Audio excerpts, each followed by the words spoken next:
let's head quickly to Long Island to Lindenhurst. That's where Jason Carroll is. There's major flooding there right now. Tell us about it, Jason.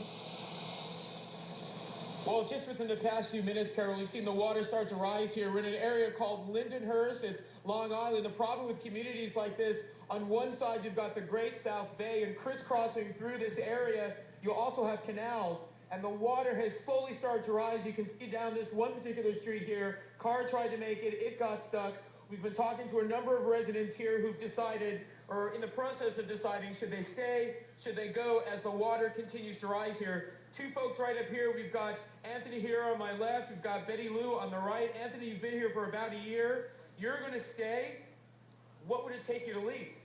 Probably my mom and my dad to come and grab me out because they're freaking out, but I'm going to stay. This is an area under a mandatory evacuation. Betty Lou, you've seen the worst here over a number of years. You've lived here for 51 years. You say already, this is already worse than Irene was. Yes, it is. It's worse than Irene was. And we're just hoping for the best, but it's not as bad as Gloria was. But you're on the fence on this. You're still debating if you will stay or if you will go. Correct. My daughter Denise is looking at us and saying, "You better come out here, Mom." She lives in Sayville, so we are on the fence. Now, as you look at some of your neighbors here across the street here, and I'm going to have you just sort of pan over here, Steve, you can see some of them, Carol, they've been watching from their homes. That's basically what everyone's been doing. Once again, even though this community is under a mandatory evacuation, a lot of folks are still coming out here deciding whether they're going to stay, whether they're going to go, as the water here in this area in Long Island continues to rise. Carol?